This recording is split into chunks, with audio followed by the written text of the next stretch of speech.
A whimsical creature from Germany morphed stateside into a newspaper headline frenzy that swept the region for decades. The truth behind its fame may be sinister, but this monstrous beast's playful rebrand has landed it amongst the most beloved of cryptids. This week's episode is The Snallygaster. Sinisterhood. While we do have to shout out our juniorest of junior cryptozoologists for saying this name in the cutest way that we've ever heard, that we were like, that's our next cryptid episode. Snallygaster. And he just went, because he was listing cryptids for us, right? Mm-hmm. He knows all of them.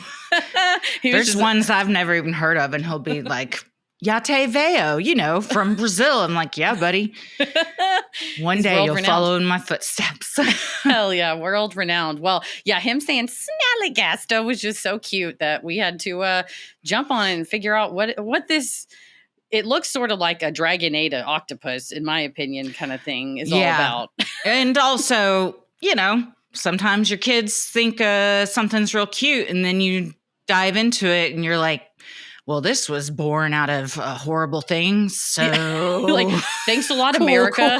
Cool. Once again, America takes something. Happy 4th of July week, by the way. And what's more American than this thing where it's a lovely import from Germany, and then we take it and make it something horrible. And then hopefully it can have a redemption story if we work hard enough for this Snallygaster. Just like America. Founded on racism, and hopefully we'll have a redemption arc at some point. Fingers crossed. Yeah, Happy 4th. The other day, I was just like, why are all these flags everywhere? Right. I forgot that some people are still pro-America. Like, what's up with all of these? Yeah, they are certainly shoving them down our throats at this point. Well, there's way too many for my liking. Too many.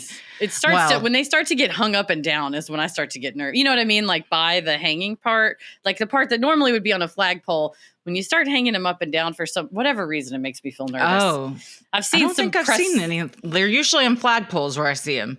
I'm talking more about like press conferences and speeches that people make. When the flags the are hung huge like ones. Yeah. I'm always like, this looks like something out of a movie in a bad way. Yep.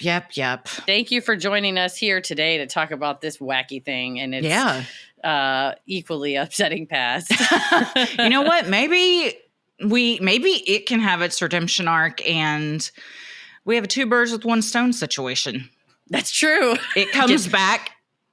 One last ride. Benefit. One last ride.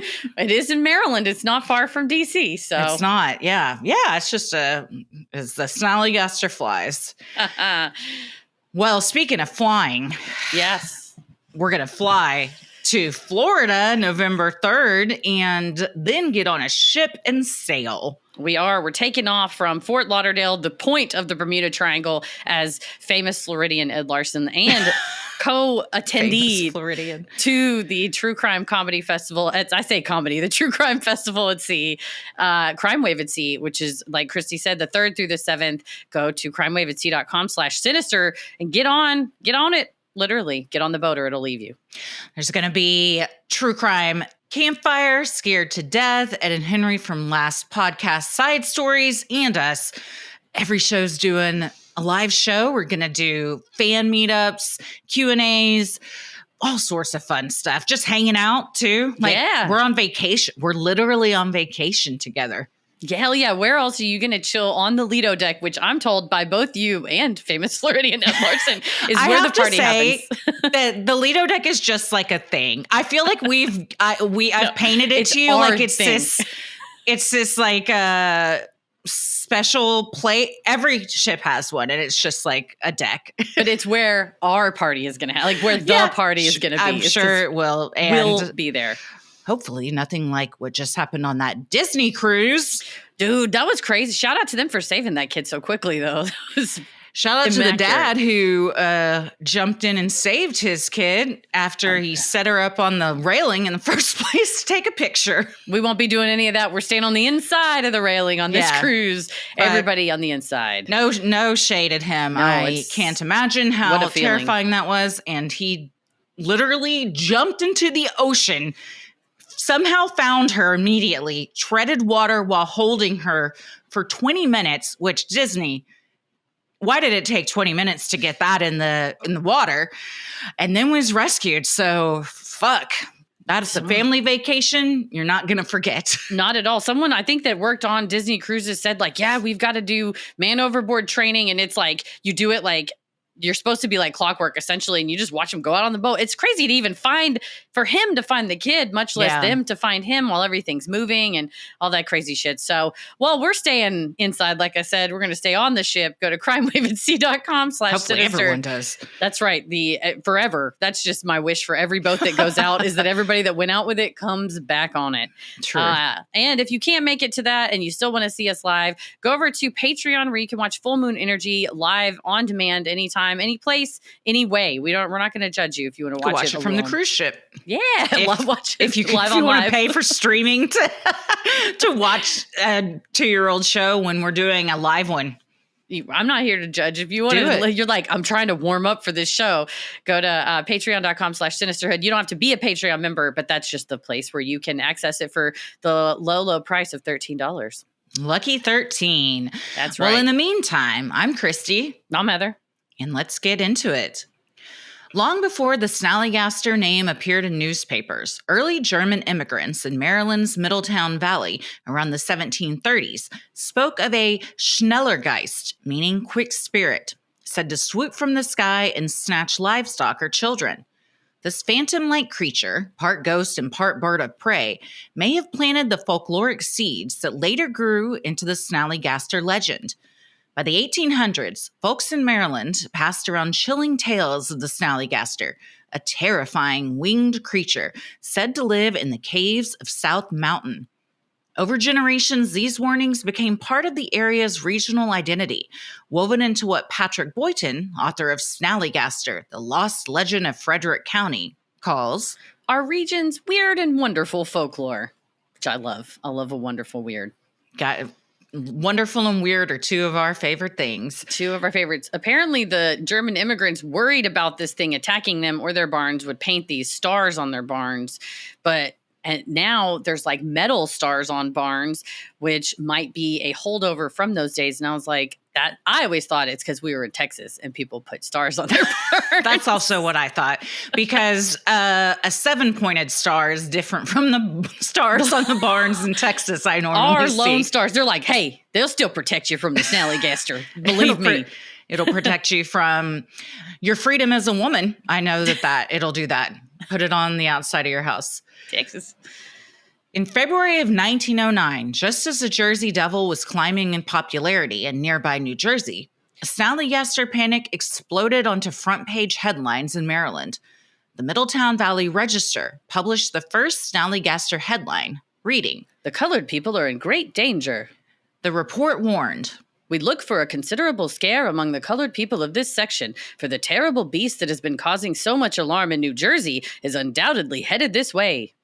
On February 12, 1909, the same day the NAACP was founded, the newspaper warned, "This vampire devil only attacks colored people. It is seldom seen during the day, feeding at night only, and the strange part is that it seems to prefer colored men to colored women, though it attacks the latter at times." So the German people bring over a dragon, and as soon as someone gets a hold of a newspaper, it's like, I have an idea of what we can do. It's not a good look. The Snallygaster started from a place of hatred, and I don't know that he's ever fully recovered, but he's better now. We're trying to bring him back. I figure it's not the one single one that they probably are born and died, much like all of us had grandparents. Yeah. That perhaps, not all of us, but all of us that look like the palm of your hand, like myself. Yeah. The paper then detailed the death of a black man named Bill Gifferson, who was walking along a country road when he was attacked from above. A flying beast snatched him up, carried him to a nearby hilltop, and pierced his jugular with its needle-like beak. The Snallygaster fanned him gently with its enormous wings as it feasted on the man's blood, and when it was full, it tossed his drained body down the hillside and vanished into the night sky. Well, at least you get a little breeze while you're getting the blood sucked out of you. That's nice. It's vampiric, which I'm like, if you're sucking all the blood out, do I get to become a Snallygaster? I think not, because he just tosses his body. But that could be a benefit. I think it was a Dexter situation. He was just draining the blood and then tossing the body. Draining just to drain. Mm-hmm. The eyewitness to Gifferson's alleged murder, James Harding, described the beast as having enormous wings, a long pointed bill, 4 legs armed with claws like steel hooks, 1 eye in the center of its forehead, and it screeches like a locomotive whistle. The newspaper explained that Snallygaster only attacked non-white people, since it was a native of Senegambia, where only colored people live, and so it has never acquired the taste for white persons. They gave him a typewriter, and they just said, you should print whatever you want. I'm 46, and I've never heard of a place called Senegambia, because it's a made-up place, and so I don't even know how to pronounce it. It is my understanding, it's like a super archaic term for the area in West Africa where the Senegal and the Gambia rivers come together, and I think they were probably just using it as kind of like faraway place. You know, it's a faraway land, and give it these. But this description of this bad boy, it's a one-eyed, got a 1 eye in the middle, sounding like a train, which sucks because I imagine there's a lot of trains in 1909 driving around. Oh, yeah. So you hear him all the time, and you're like, is it a locomotive whistle or is it a Snallygaster? And then he's got his big eye, like a big just light on the front of the train.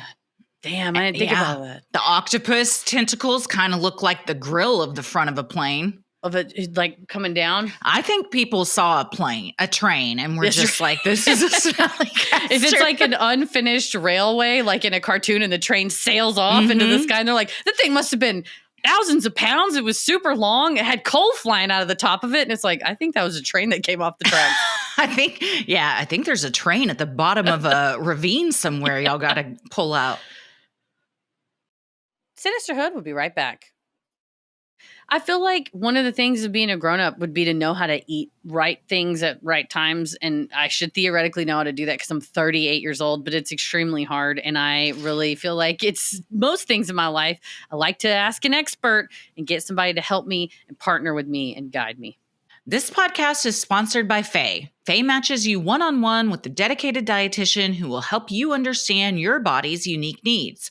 Your personal dietitian will work with you to create sustainable, evidence-based programs, not just quick fixes, to help you build healthy habits and achieve your health goals. So whether you're dealing with low energy, digestive discomfort, managing conditions like PCOS or diabetes, navigating food allergies, or you just want clarity amidst all the confusing diet noise, getting personalized guidance could be the foundational support you need. At Faye, they believe expert nutrition counseling should be accessible to everyone. It's so simple to find a dietitian who fits your needs and to instantly check your insurance coverage before signing up. The vast majority of people are covered and pay $0 for their sessions. Faye makes it super easy. They have a huge network of registered dietitians. So if you need to find somebody that specializes in something that is what you specifically are looking for, you're able to find it. And having a good dietitian that can help you out is a huge game changer and helps you moment to moment, because they don't just tell you, here, eat these meal plan things. It's like, here's ways to make good choices. And it's very helpful. And it bleeds out into every part of your life. Too. Making good choices like with your food, you just feel better overall. Game changer. Having a personalized nutritionist used to cost big bucks, but not anymore with Faye. Listeners of Sinisterhood can qualify to see a registered dietitian for as little as $0 by visiting faynutrition.com/creepy. That's faynutrition.com/creepy. One last time, that's faynutrition.com/creepy. And make sure you use our URL so they know we sent you. Sinisterhood will be right back. Elsewhere in Maryland, a hunter named George Jacobs fired at a flying creature with huge flapping wings, but the shot bounced off its tough hide. As if he shot against an iron plate, according to Jacobs. He ran for his life, the beast's razor-sharp beak snapping at his neck, until he escaped to the safety of a nearby stable. Meanwhile, in Williamsport, Mrs. Augustus Ruthroff ran from a flying beast with hooves and a long dragon-like tail. They said she needed medical attention because she was so upset. Her nerves were shot. I would Wow. too. Was it Mr. Ruthroff running around? he's got on the Lucifer head and is chasing her. Mrs. Augustus Ruthroff sounds like she was a handful back in the day. Oh, 100%. And if anybody listening needs a fake name to check into a hotel, Mrs. Augustus Ruthroff is right up there. Mrs. Augustus Ruthroff from Williamsport. I once had an encounter with a Snallygaster and I had to be medicated. I'm still recovering in my statuary. Like she's gonna stay. Yes, I'm hundreds of years old. She's still around. Within days, more reports poured in. The beast had been spotted perched on cliffs above the town and on a railroad bridge, where the engineer described it as having an elastic neck and a very long, sharp beak. One unnamed gentleman from the southern part of the valley said that in the mountains, he saw the Snallygaster lay an egg as big as a barrel with a tough parchment-like shell of yellowish color. Crack that bitch over your eggs, Benedict. A barrel? Oof. I mean, it's a big one, the Snallygaster mommy. Mm-hmm. So, but as big as a barrel, that's a big old baby to push out. Especially with a tough parchment-like shell that's going to scrape on its way out. No, yeah. But yeah, the size of the yolk in an egg as big as a barrel is something to contend with, certainly. Oh, there's something about it's like a kiddie pool. Eggs that are bigger than a chicken egg that don't sit right with me. No, when I was a kid, someone gave me an emu egg or like an ostrich egg, like a big ass from somebody's family had a farm. I kept that thing way too long. Like they go bad after a while. And I like had it. My mom's like, you can keep it on the porch. Like at some point was it was like raw inside? Yeah. I mean, it was like an unfertilized like ostrich egg. You didn't ever think, wonder what this tastes like. Maybe it'll come out.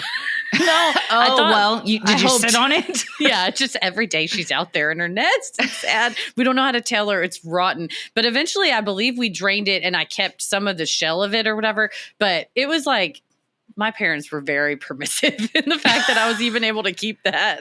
Well, as long as it didn't hatch and you got an emu running around, I think I'd be okay with it. I might hard boil it or something so it doesn't start to stink. Or I'd probably get a heating lamp and set it under there and see if we could get an emu of our own. But yeah, I get it. The only reason I'm okay with chicken eggs is because that's what I'm used to. And there are other places that eat ostrich, emu, all sorts of different kinds of eggs. But every time I see a TikTok of somebody just cracking open an egg the side of my head and then frying that up, it makes me feel a type of way inside. Yeah, because that's a good point. It's like, what's the difference in, say, 6 chicken eggs or one big egg? But it is almost one would say one big egg is less odd than because you're putting 6 eggs that didn't ever know each other all together. Like when you scramble an egg, like all of a sudden that's 2 become 1 because there's like you can't tell the difference. But why is that less upsetting for some reason than a giant egg? I think it's the optics of it. It's the comically oversized nature of it. It's the texture. I feel like a huge egg like that is going to be real thick, and if it's like soft boiled, it's just too much of that. It's too much of the yolk.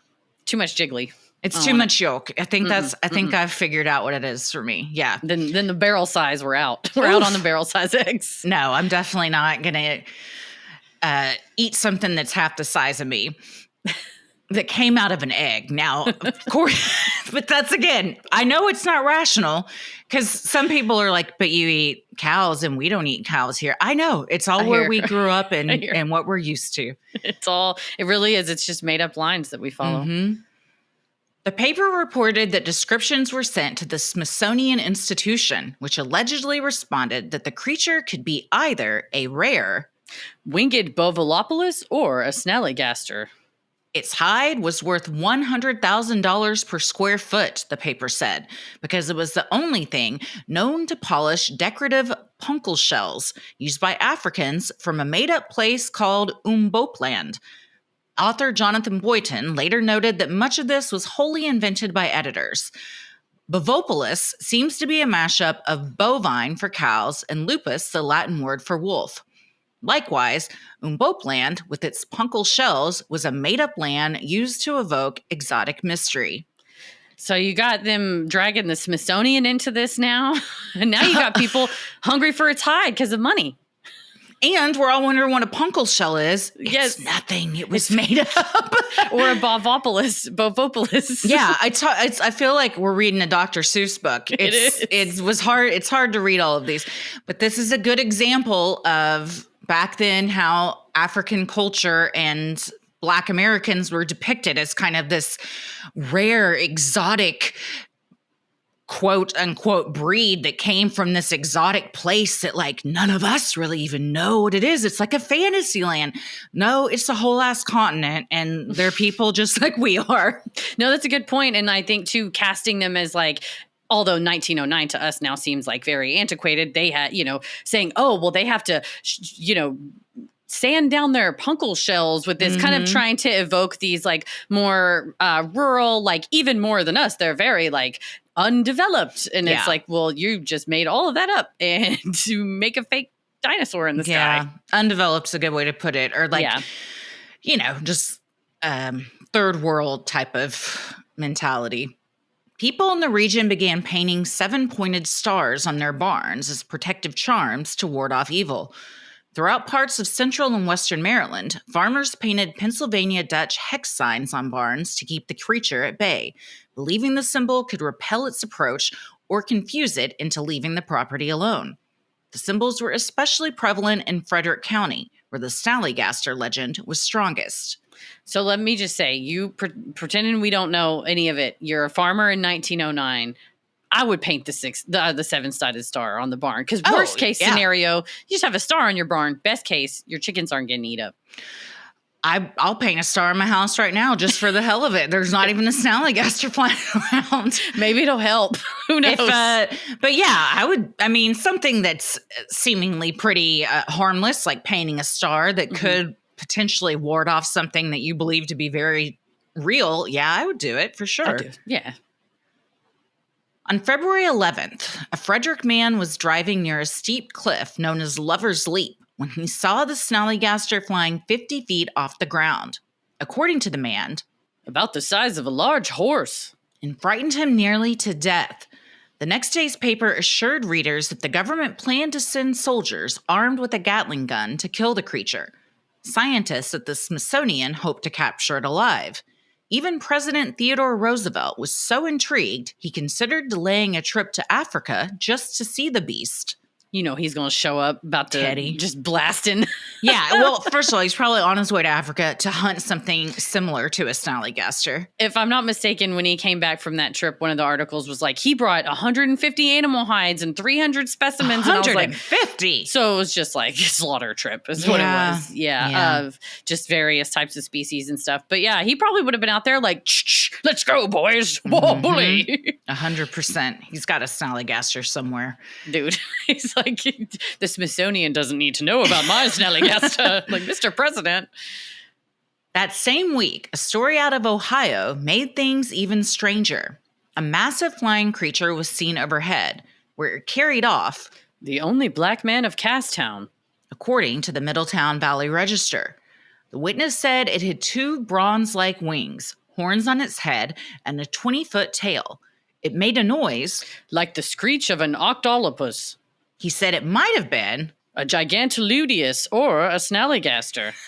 Y'all just put half words and then mash your hands across the keys is what you've done here. It's real hard in 2025 when you're trying to read these and you're like, what even is this word supposed to be? Especially when it's old newspapers, because I'm like, okay, well, maybe the optical character recognition like got messed up and like those aren't really the letter. And you go back and look at the actual image of the newspaper, you're like, nope, they just were like, and this is why literacy is vital and why those men going around selling fucking Wagnalls encyclopedias were like doing people a solid, because you'd be like, octolopus. I'm going to go look that up. And you're like, it's not even in fucking Wagnalls. Gigantilotus?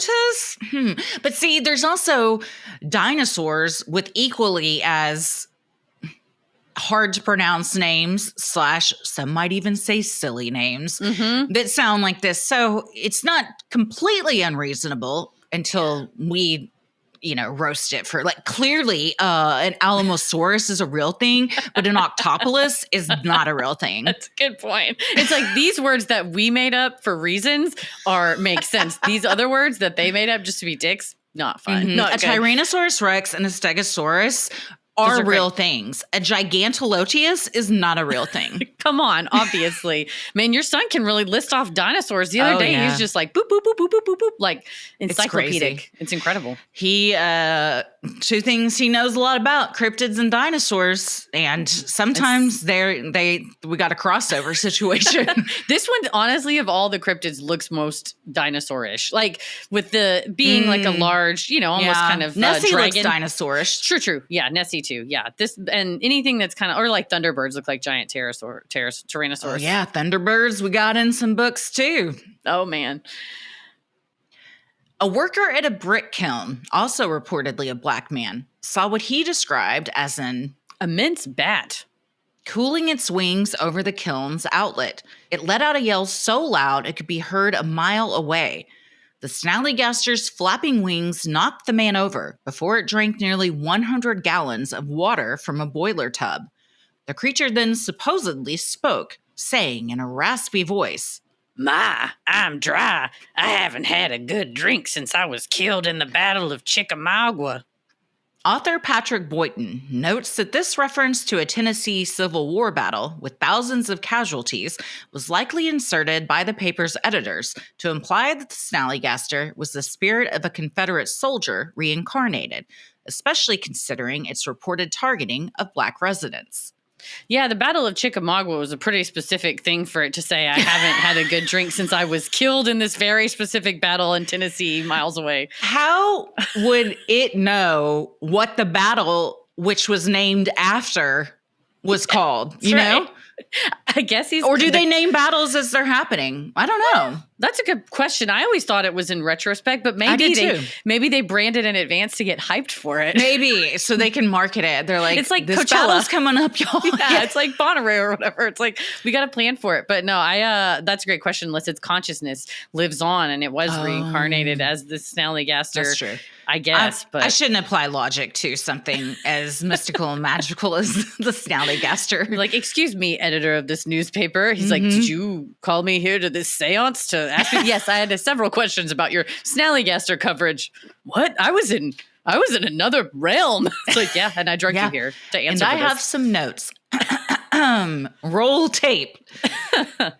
In Hansonville, the Middletown Valley Register reported that the Snallygaster flew over a neighborhood where it sucked up and ate all the goldfish from Ramsburg Pond.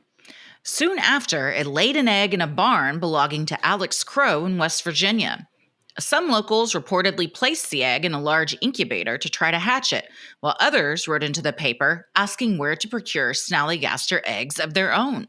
Trying to make them big ass omelets. You gotta get a dozen. Now you're gonna need a wheelbarrow to take them back. Excuse me. On March 5th, 1909, the Snallygaster finally met resistance when a railway worker, Ed Brown, heard a loud racket, found 16 pieces of coal missing, and shouted, "Something is wrong. I can't see the coal." The Snallygaster swooped down and lifted Brown by his suspenders. A local man pulled over, jumped from his car, and grabbed Brown's foot. They had a tug of war until the suspenders snapped and Brown fell to safety. Brown, his rescuer, and another local chased the beast into the woods until it retreated toward town, where the deputy game warden confronted it and ordered it to leave. When that didn't work, a local shot at the creature with croquet balls and slag. Sometimes all it takes is little croquet balls, baby. If asking it politely to leave doesn't help, you got to bust out the croquet balls, and those are fucking heavy. That would hurt real bad. Just use your suspenders as the slingshot for the croquet balls, because those are the strongest suspenders that it survived. They stayed clipped to his pants while the friend was tugging him and while he was being tugged by the Snallygaster. Yeah. It was either a button situation or a clippy situation. Either way, very impressive. They're like Fruit of the Loom suspenders for when you're being taken away by a winged beast and you can't risk it. Man, I'm just thinking about suspenders now. They had to have been invented before belts, right? And then belts came along. And then some people were like, I'm doing both. Yeah. You're not about to catch me with my dick out. I'll be goddamned. You'll pry these suspenders from my cold, dead hands. I'm not switching to a belt. You want me to put a piece of leather around my waist and tighten it? I'll put 2 pieces of leather and drape them over my shoulders and clip them to my pants to where they kind of dig into the tops of my shoulders. You know what? Because I'm holding a lot of weight, baby. I'm holding it down. Yeah, the suspenders are a choice. I think some people can pull them off. I do but too. It's like a bow tie and situation. Yes. Like if you can really like dress it up, but if not, you look like Tucker Carlson. You got to take it off. Shut it down. There's a fine line between dapper gentleman and Republican journalist. It's a fine line, and you got to really toe it. Yeah, exactly. I think it's in the hair and the face, honestly. Yeah. In the final reported encounter of 1909, a man claimed to pierce the monster's snout with a newly purchased pipe, which looped around like a nose ring. After that, the Snallygaster went dormant until the Prohibition era, when rumors spread through the hills of western Maryland that the creature had returned, drawn back not by blood, but by the potent fumes of illegal liquor stills. So she's now got a nose ring. She's got suspenders, a nose ring. Her outfit is like she's in her bad together. Girl era. Yeah. I feel like she's kind of in her like a teenager right now. Yeah, that's true. Yeah, late she's teens, growing. early 20s is what it's giving. Stop it! I know it was a well pipe. It doesn't matter. It's my nose ring. I'm getting my nose pierced, Mom and Dad, and I'm old enough to drink now, so I'm exactly going back. I feel like we'll get to it later, but I think moonshine plays a lot into all of this. According to 1932 reports, the creature was the offspring of prior Snallygasters. It had serpentine or octopus-like tentacles that extended from its mouth like whips or streamers, which it could lash outward or retract into its jaws at will. Others claim the tentacles moved independently, as if they were searching the air for prey. No longer just a blood-sucking flyer, this new version was now something that could grab, strangle, or ensnare from a distance. Combined with its reported ability to shift shape and change color, the Snallygaster had taken on a new, almost alien menace. Oh, you'd like my mom and dad's sharp beak? Guess what? I have octopus tentacles coming out of my mouth. You can't hold me down. I'm past my beak era. It's tentacle time. Dude, it would be convenient. She really is evolving and coming into her own. She didn't like her origin story, and now she's branching out to find like who she really is. In one especially outrageous tale from 1932, the Snallygaster reportedly stumbled upon a massive 2,500-gallon vat of fermenting mash in the backwoods. Overcome by the heady scent, the beast leaned in for a sip, lost its footing, and plunged into the bubbling booze. Prohibition agents discovered the partially dissolved skeletal remains floating in the mash. Rather than preserve the body, they allegedly used 500 pounds of dynamite to vaporize the still and the Snallygaster with it. Newspaper reports solemnly declared the beast dead, for real this time, and local residents were said to breathe a little easier. But as with all good cryptid stories, no body meant no proof. And without a corpse, the Snallygaster was free to live on in whispered warnings. You know, the government would come up and just be like, let's blow the whole thing up. Set it all on fire. Yeah. And or how about we take the bones out and analyze them and maybe we can save some of the mash. Nah, blow the whole thing. Bones are too big, too heavy to carry. I don't want to do it. I'm not going in there. Blow it up. Also, maybe now you got a new type of mash. Maybe now you got the Snally master and you got a new type of booze you can start. Baby, selling. give me some of that. Give me some of that Snally master. It's gonna make the moonshine shine. Oh, yes. That's the sound of my my kinfolk in the Appalachian mountains and the hills. I imagine that's what my ancestors sound like. It'll make you fly. Your tongue's moving around like a tentacle. At some point, you're gonna want to suck somebody's blood. You're gonna want to penetrate them and exsanguinate them. All right, I'm gonna tell you, it's gonna happen. Yeah, it makes you feel real good. That Snally master.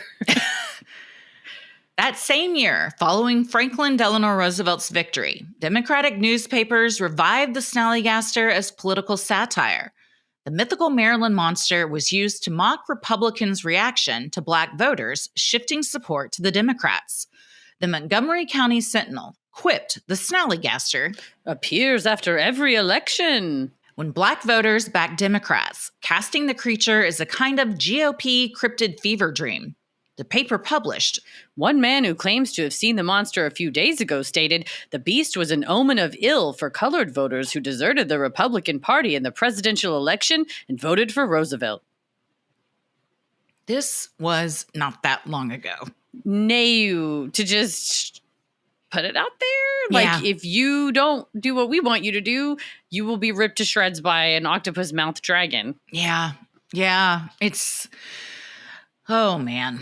Yeah. And not, again, it's like, this is a fun piece of folklore. How do we twist it for ourselves? Yeah, exactly. Like with all urban legends, it's like, why was this created? To prevent teenagers from going to the woods and finger banging, or maybe marginalized communities from voting? Like, who's making it up?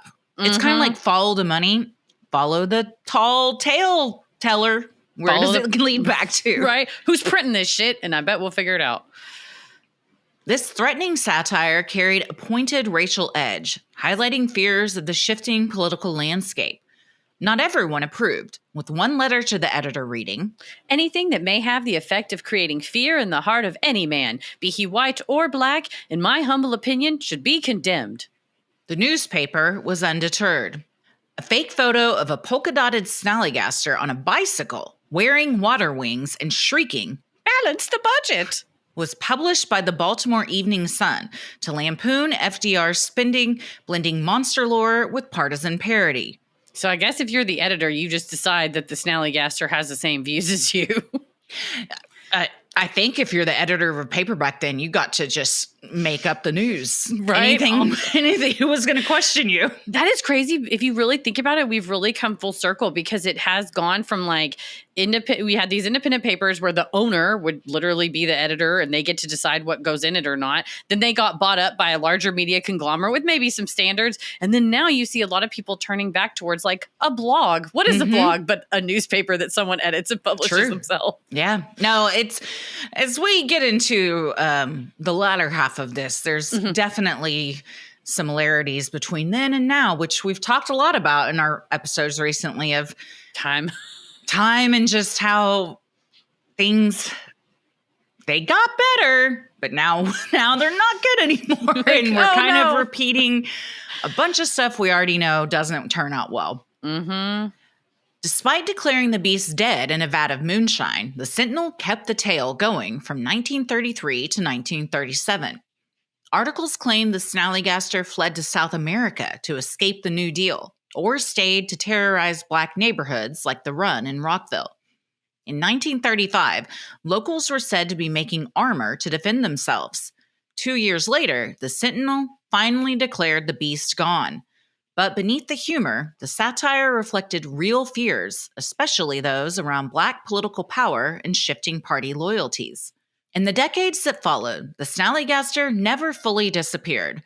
From the 1940s through the 60s, it reemerged in Maryland lore. In 1965, a new monster sparked a brief panic in Frederick County, the Dwayo, a tall, wolf-like humanoid. Some locals suggested the Dwayo was actually a Snallygaster offspring, with its eggs rumored to hatch every 20 years. Others claimed the two monsters were ancient enemies. Whether new threat or old evolution, the Dwayo scare kept the Snallygaster legend alive for a new generation. So you're either its offspring or its enemy, or maybe both. Yes, and it's like, and now they fight, but also it's a wolf too. It's like maybe that's the Bovilopolis because there's a wolf aspect to it. But you always wonder what folks are seeing out in the Appalachian Mountains, like because it definitely feels like these are always in the sightings are always like up in the mountains, up in the it's not really like it ran down Main Street. It's kind of like we talked about with the alien with the Travis Walton, like they're not abducting like surgeons. Like it's like a fella that was he's like mixing the moonshine mash. He's the ones that see it. I think the crane that always takes the heat for everything might be a good candidate for this one too. What's that crane that everybody always sees? Sandhill Crane. He's getting blamed for everything all the time. Always. I mean, you stand that tall, you don't catch some strays. But he's got a beak and the big old wingspan. A weird tongue, maybe. People think maybe it's an octopus. Yeah, the tongue part throw me off. A sandhill crane carrying a snake in its bill that it just caught to eat. Dang.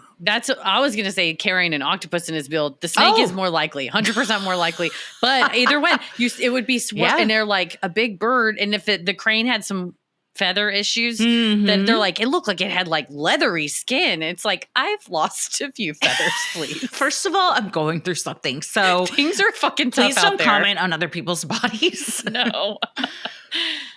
By the 1970s, America was experiencing a cultural fascination with unexplained phenomena.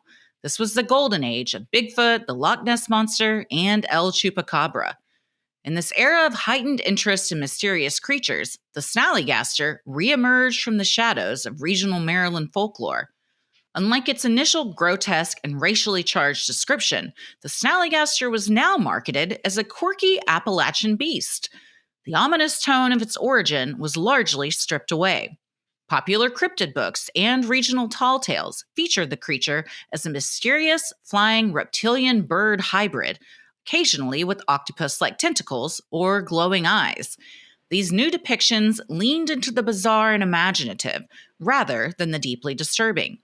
I think, too, around that time with, like, the Patterson film, Loch Ness sightings, resurgence of Jersey Devil, which I think was less purposefully made up and was like, people thought they saw what they saw. That you're from the area and you're like, well, we had something like that, like back, 50 years ago or so. People were talking about that Snallygaster thing. And if you don't have like as easy access to like actually see what the article said, you're kind of left to go off people remembering and go, yeah, it's a fucking eggs the size of a barrel, man. It was huge. Like you're just kind of left on that. Much like Nessie and Mothman, the Snallygaster became a local folkloric mascot and began to be embraced by Marylanders and paranormal enthusiasts alike. The beast began appearing in children's books, comics, and regional cryptid compilations. This rebranding served a purpose. It allowed communities to engage with their folklore in an entertaining, family-friendly way, distancing the creature from its earlier associations with racial terror and political manipulation. Yeah, like older Snallygaster things, it just sort of leaves out the newspaper articles and it focuses more on the true origin, which is the Schnellergeist, the German immigrants who kind of were like, it just eats like chickens and children. It wasn't race. It just eats children. Yeah. Yeah. It's all in my children's books. Yeah. I'm sorry. This cryptid is not a monster. It only eats children. It is not a racist monster.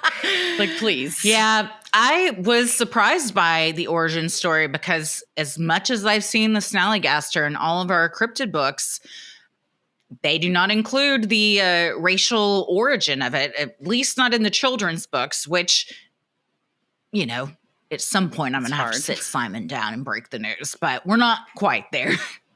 The way I see it, it would be like if they said, the Thunderbirds of old, that the Native Americans had tales of it. Well, in 1912, it actually really hated all immigrants from China and it started like eating them up. And then the newspaper just published that. And you're like, I don't think that's what the Thunderbird did. And that's the problem, I think, with the cryptid is people just go, I'm going to make it my thing. Mm-hmm. How can you really argue with something that's made up? And especially when you're not the one publishing the newspaper. Researchers began digging into the Snallygaster's true roots during the 1980s, and what they found was far more unsettling than a dragon-like monster. The Weta Boundary Stones Project began examining original newspaper clippings from the Valley Register, dating back to 1909 and 1932. These articles revealed that the Snallygaster was a manufactured hoax. First, quote, reported in 1909 by the Valley Register, the story of the Snallygaster was penned by T.C. Harbaugh, a prolific dime novelist, and promoted by editor George C. Roderick II, who had been inspired by the widespread media hysteria surrounding the Jersey Devil in nearby New Jersey just weeks earlier. Harbaugh and Roderick likely recognized the commercial potential of a local cryptid tale and swiftly created a monstrous being with wings, claws, a cyclopean eye, and a thirst for blood. Their goal was simple: boost readership, and insert the register into the booming circulation wars driven by sensationalism. They've got a devil in Jersey. We've got to have something too. You got to compete. It's the real keeping up with the Joneses cryptid edition. Can we just say Keeping Up with the Cryptids would watch that reality show? Yes. Can we get that on Hulu, wherever the other one is? I got to make a logo of Keeping Up with the Cryptids, and it's all of our different cryptids. Dude, and all of them like have to give confessionals and, like one-on-one interviews in a room.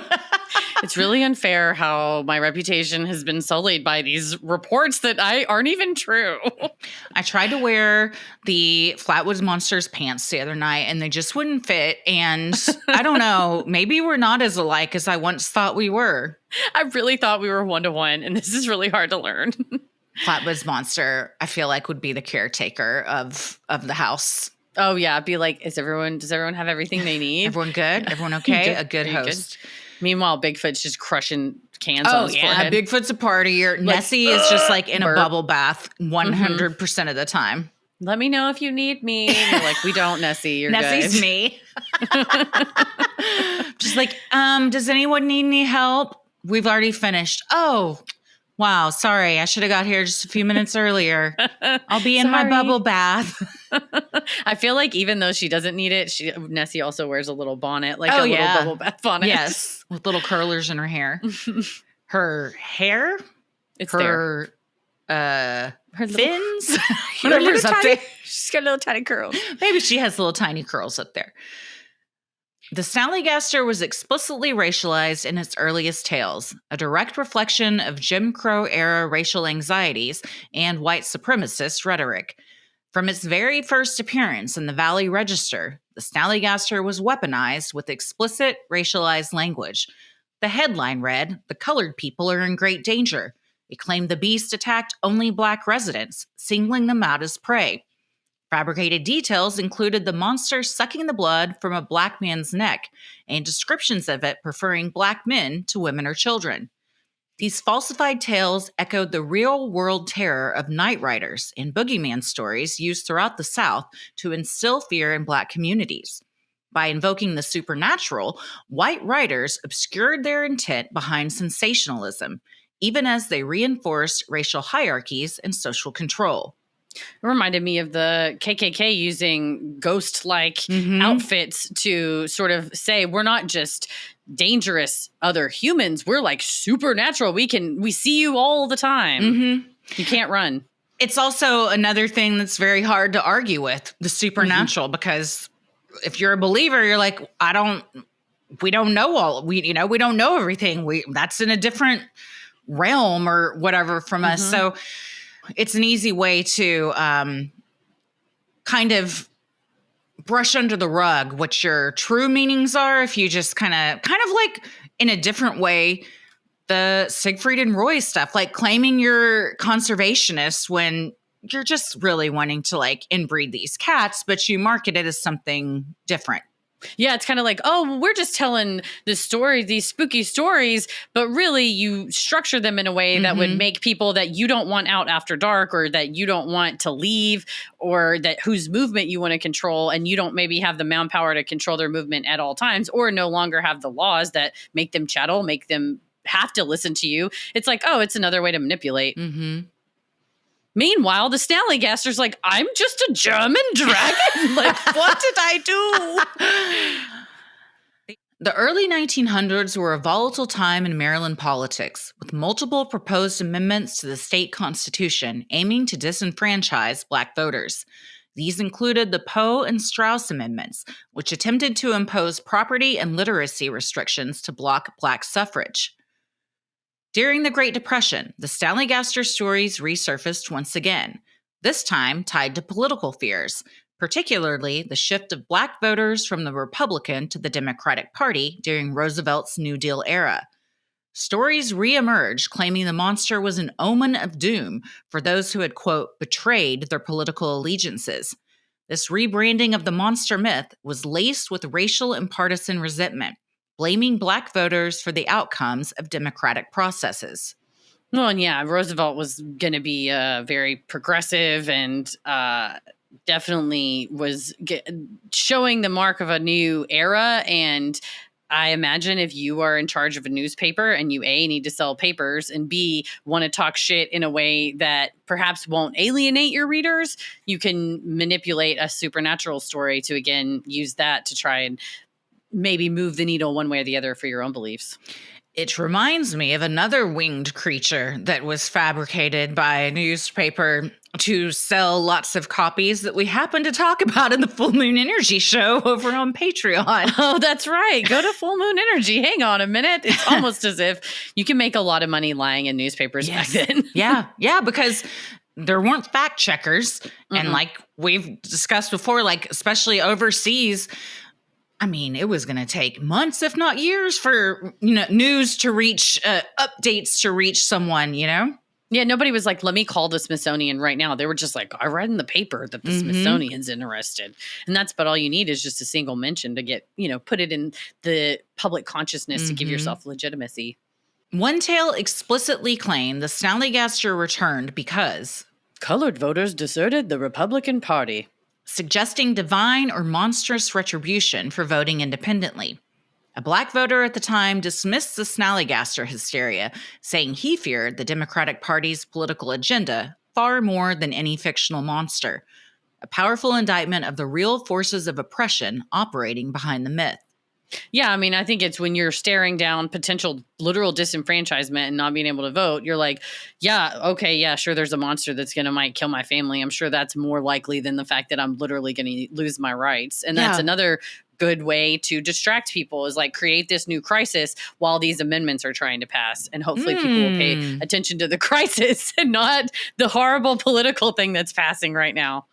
How interesting. What a tactic. It's almost as if history's repeating itself. What a tactic. What a tactic. But truly, I mean, it's been around forever. It's like, don't look at the man behind the curtain. Look over here at this shiny thing. And it's like, why do you want everybody to see this shiny thing? What are you really hiding?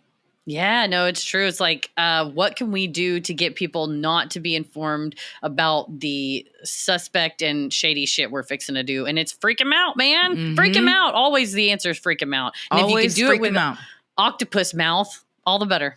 Or maybe you do it with a bunch of UAPs flying around New Jersey that nobody can explain. Yeah, there's drones at the border. It's an alien. I'm like, it's probably a cartel. Yes. They can buy drones too. Yes, big ones.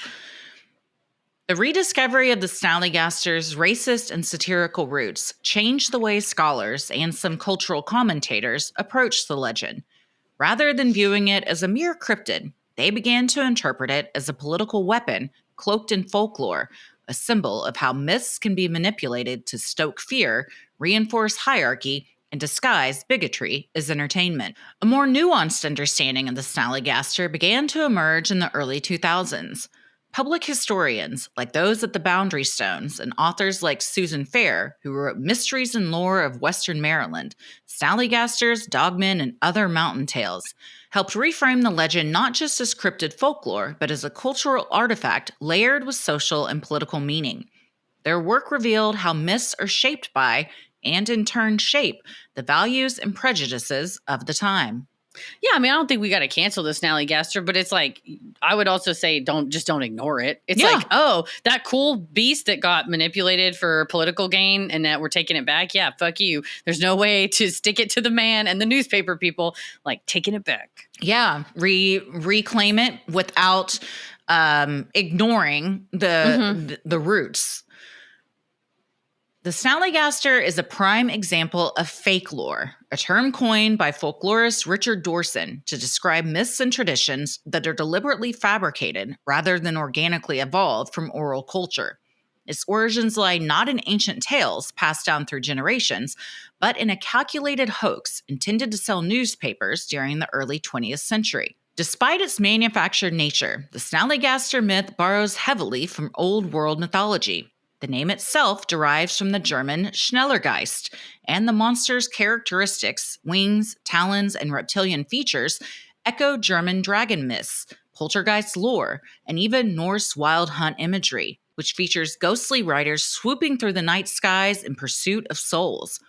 These cultural connections gave the fabricated monster a veneer of authenticity and tied it to the heritage of German-American immigrants in the region. Yeah, I think all you have to do to legitimize something is to frame it reasonably enough that it appears familiar to people you're trying to fool. Like where it's kind of like, I think I did hear something about that Snallygaster. So then all of a sudden the newspaper articles, you're like, yeah, now they're finally writing about it. We're like, we know what Snallygeist mean. That's that means a real thing. And we've seen things, reptilian creatures and wings and talons. It's just enough so your brain can piece something together with allowing you to still kind of believe that maybe this is true. Kind of like, oh, yeah, I've heard that before, which also people try to sound like they're familiar with stuff in order so that they don't appear ignorant. And so especially if you have something that's going to spread that's like very not quite, I mean, it's outlandish. It's very outlandish to have a dragon. To have it rooted in like something that was already used in the area will have people agreeing probably a lot faster and calling in, frankly, on their own. When the guy in the 50s was one of the, in the 30s, it was the newspaper editor and the illustrator that kind of came up with it. And then the 50s, the illustrator did an interview and was like, yeah, like me and the editor just made it up. And he told me you can draw whatever you want, make it look, you know, these are the things that we said in 1909 when grandpa owned the newspaper or whatever. And the illustrator said the crazy thing was people then started coming up to me on their own going, I think I saw that. And he's like, oh, I don't think you did. And they're like, no, I think I did. And I think my cousin saw it too. And he's just like, oh no. You saw something. Yeah. It wasn't a Snallygaster. It was a sandhill crane. And you're all just calling it the Snallygaster. It's the sandhill crane that eats all the snakes in the region. The Snallygaster wasn't just a fun yarn. Scholars today view the legend as manipulative folklore, a story that was weaponized to exploit local fears and anxieties, particularly around race, outsiders, and political change. Much like urban legends or satanic panic tales in later decades, the Snallygaster offered a fantastical way to express and contain real-world worries. It embodied social anxiety, allowing the public to symbolically grapple with fears of racial integration, shifting political alliances, and perceived threats to white social dominance. In the early days, I didn't really put it together until it's contextualized by historians, is that in like 1909 and stuff, you had this like Jim Crow era and the early days of like the Great Migration. And perhaps there was going to be a lot of movement in as far as like Black residents, like shifting where they were going to live. And so, yeah, if you want to control what that's happening, just be like, oh, well, we have a monster that eats people that look like you. So sure, you can move in, just read the papers. And then all of a sudden. Also, it comes out at night and it really likes children. So you should probably just all stay in your house at night and keep your kids like away from all of our kids. But it doesn't have a taste for us. So like we can just go out and do whatever we want. So yeah, you kind of see like, okay, fuck you guys. It hasn't had the taste of the white meat yet. So yeah, well, first of all, if it did, it would just spit it right out. It's like, this is like mayonnaise. Ugh, this is bland. Somebody like have some chicken salt? breast. I imagine it's chicken breast. At its core, the Snallygaster legend functioned like many myths used throughout history to maintain the status quo. Its roles included frightening Black residents to stay home at night, avoid organizing, or feel powerless, distracting white readers from real political threats by focusing on, quote, external dangers, perpetuating superstition to justify surveillance and community control, and reinforcing the message that monsters lurk when racial lines are crossed, even as white perpetrators acted with impunity. I didn't think of that, but it also does give you an excuse as if you wanted to just drive around in a truck with a gun and say that you're hunting Snallygasters, it would also give you like a pretty good excuse to just police your neighborhood on your own. Yeah, I was also thinking a lot of those early stories, maybe a Snallygaster killing was used as the reason for, I just found this Black man dead in the swamp. I guess the Snallygaster must have got him. There's also that. One of the earlier descriptions of it was Snallygaster in the Fearsome Tales of Creatures from the Lumberwoods. And it's in our show notes.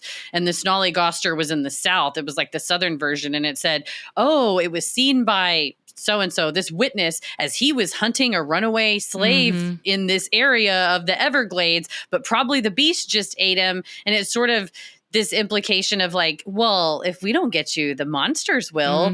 And again, time being a flat circle, living in an era where we literally have something called Alligator Alcatraz being built, where the idea is like, escape is futile, the monsters wait. It's like fucking horrifying that it's the same tactics. But those are real monsters, those alligators. Yeah. Yes. Yeah.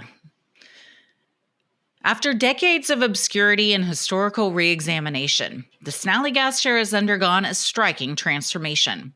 Once a tool of manufactured fear and racialized propaganda, it has now been enthusiastically reclaimed by local communities as a symbol of pride, creativity, and identity. This resurgence isn't about denying its unsettling past. Moreover, it's about rewriting its legacy and grounding the creature in regional celebration rather than manipulation.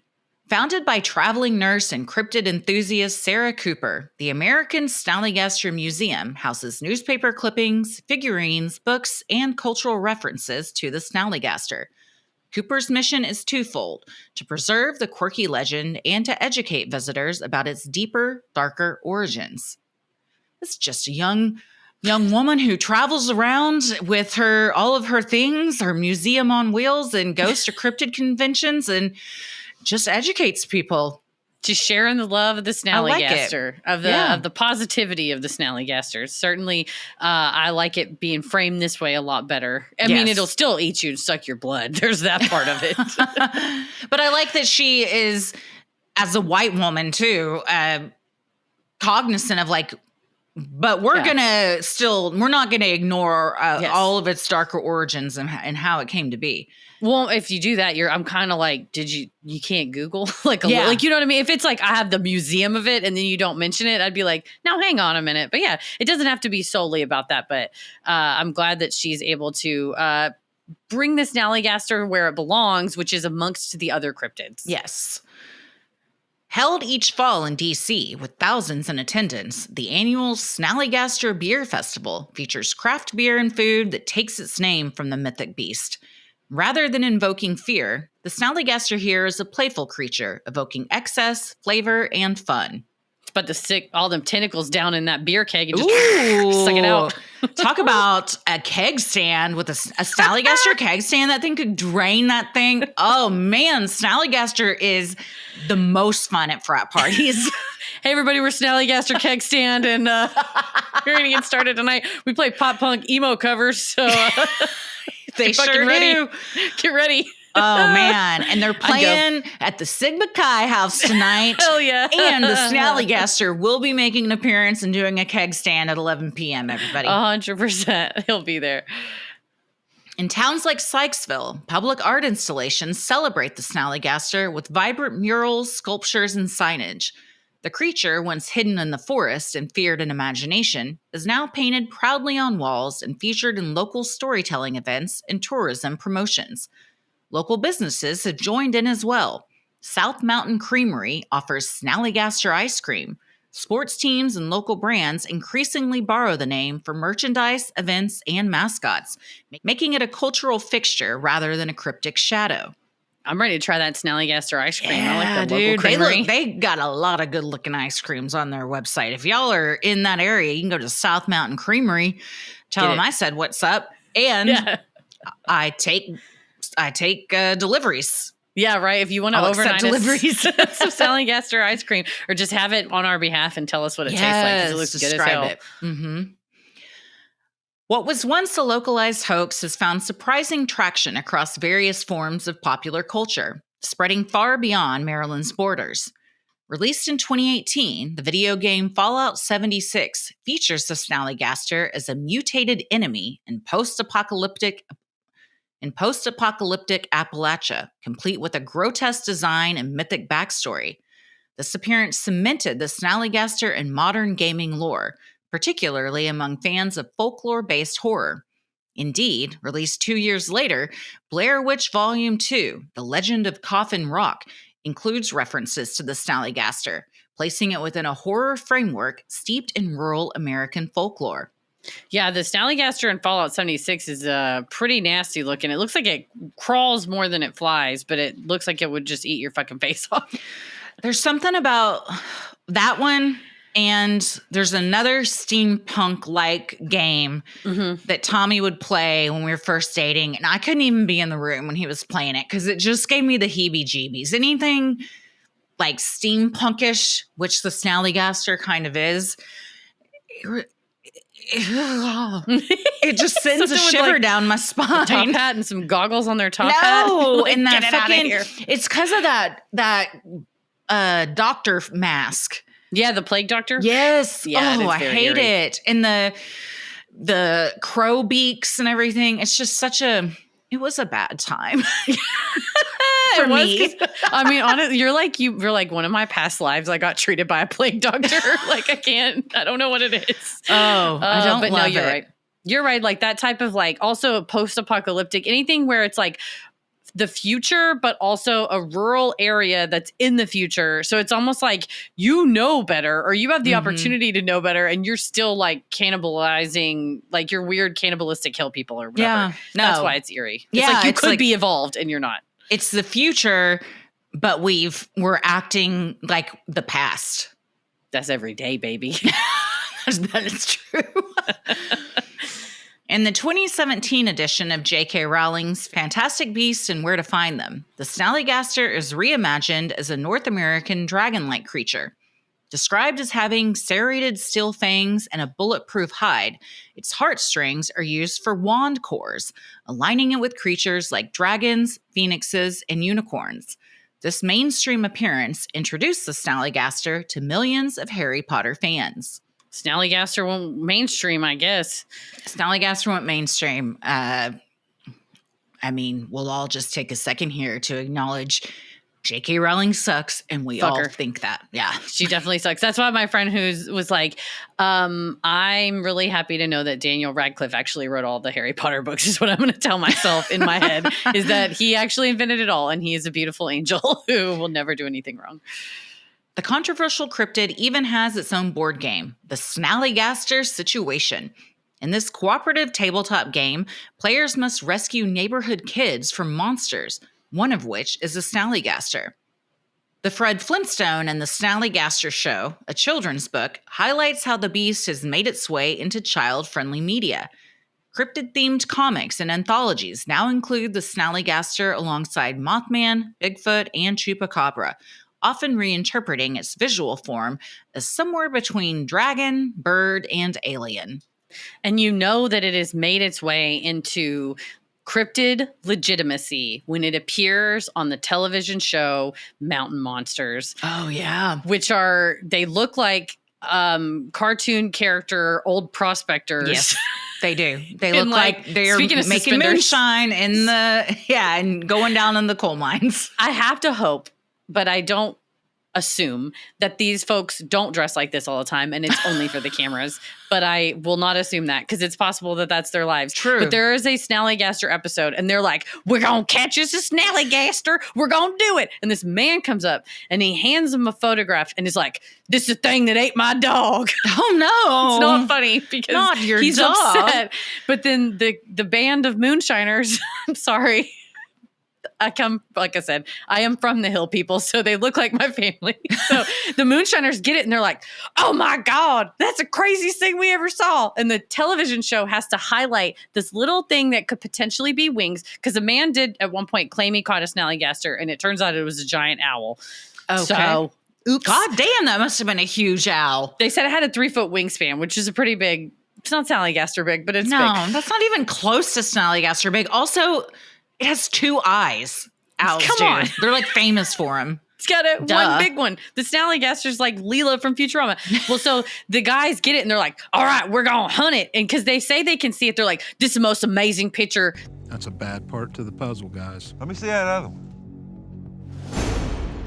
Holy Damn. hell of a picture, huh? That creature's terrifying. My lord. I believe the son of a bitch was bigger than what we thought he was. They're Zach Bagans level Yeah. enthusiastic. They're like, it's the best picture we've seen of a Snallygaster. I'm like, I don't see anything in it. But at some point, they build a big fucking box. Yeah. Like they're gonna have the box go down on them. They do this for multiple cryptids. I They think love they've the just got a box. cryptid box. They've It's used our it to try and catch Bigfoot.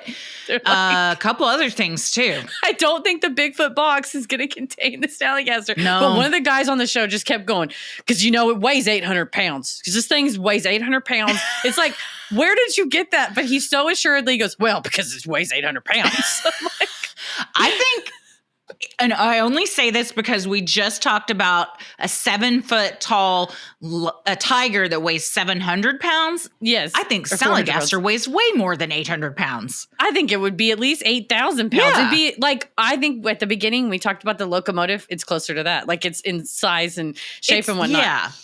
That's how you know that it is no longer German folklore or a political tool, that it has now legitimately become a cryptid, because the mountain men are out searching for it They're with their box. concerned. It's like the Waffle House Indicator. thing to show how bad we're doing. Yeah. If the mountain men are covering it, then It's a we've cryptid. reached new heights. Yeah, we've reached cryptid heights. Mhm. Absolutely.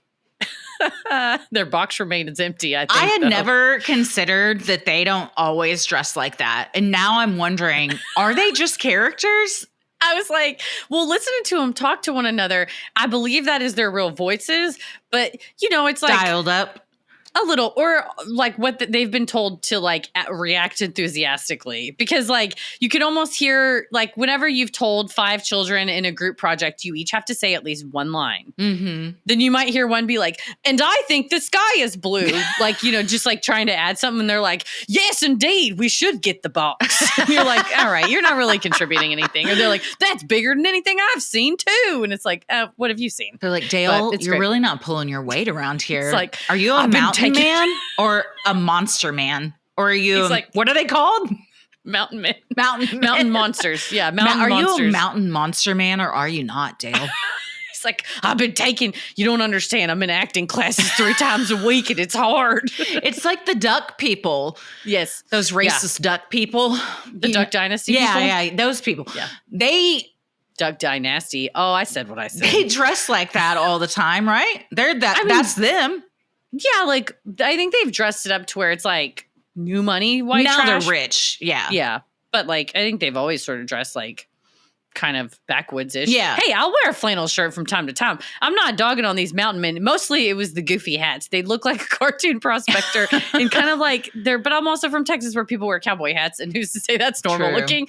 They're kind of ridiculous. So Duck you Dynasty see- people, though, like they suck. nasty. A lot of Oh, stuff's yeah. come out about them. I don't know about the mountain monster men, but Let me know. either way, if you know anything about these shows, are they characters? Because in my head, DM me. Zach Bagans is constantly wearing affliction t-shirts and crosses and all black and Jinkos Mm-hmm. and just acts like that 24/7. Yeah, I think so. I think he's like, do you want to go for a ride in my David Koresh Never Camaro? once. Too bad I Never do sold I ever. it. No, never once. Too bad what? I sold it. Oh. He sold Armageddon's relic. Today, while the Snallygaster enjoys a whimsical presence at festivals, breweries, and museums, a growing number of people are aware of its darker origins. The Snallygaster isn't simply a regional oddity or cryptid tourist attraction. It's a cautionary tale about the power of narrative to cause harm, and a vivid example of how even the most outlandish myths can mask very real systems of oppression. Over time, this deliberately invented hoax absorbed cultural, racial, and political tensions, morphing into a folkloric fixture while never shedding its troubling origins. Understanding this layered history reveals not just the nature of the Snallygaster, but also the darker impulses embedded within American storytelling. So what do we think? Yeah, I mean, it's like, what's more American than having a legitimate piece of cultural folklore manipulated for the politically powerful Yeah. purposes and For the intents? white person. I mean, truly, Truly. the ruling class. Yeah. Mhm. To say like, oh, hey, thanks, great idea. You know what else we could do with it? So I'm glad it's made its way to the cryptid pantheon to where the mountain men are after it. Yeah. But it's unfortunately, it shows that we're not past it because, like we said at the beginning, people now are going back to their own TikTok feeds or their own blogs or their Substacks where they're the news, and it's up to them to have editorial discretion. And there are people that come up on my FYP on TikTok, and my question's always like, where did you get this? Because there will be people that are like, breaking news, you have no idea. This and this just happened, especially if you get into the cryptid, paranormal, whatever areas. And so given that, I mean, we're in a post-truth era probably. And also we have to be very mindful of what we're watching. So when it was originally just a simple like newspaper headline that can manipulate people, now it'd be a whole ass video of like, watch the Snallygaster eating people up. It's not Snallygaster, but everything you just described is happening just with the current regime that we have. It's truly like, really, when you look at them, we're still deliberately inventing things to explain away like racial tensions, political tensions, or like othering people from communities. So have we really come that far? It's just not a fun creature. Or I don't think he's fun because he ate people and had an octopus mouth. But a creature like, a mythical beast, now it's just real monsters.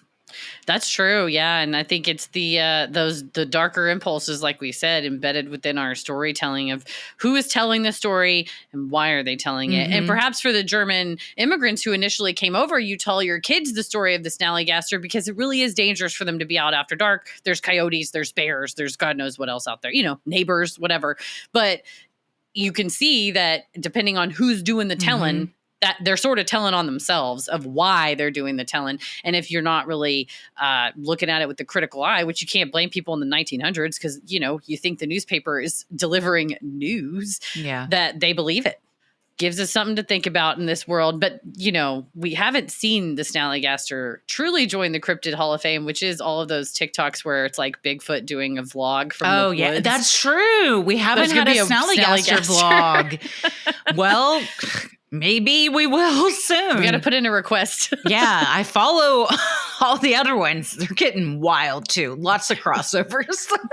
They're all just hanging out with each other in this what do we say? Cryptid Snallygaster keg stand. We got to Snallygaster keg stand. Cryptid. Wait, was it Real Housewives? Real Cryptids of Keeping Up with the Cryptids. Keeping Up with the Real Cryptids of the Forest is also one I would watch. I would absolutely Keeping Up with it. the Cryptids though.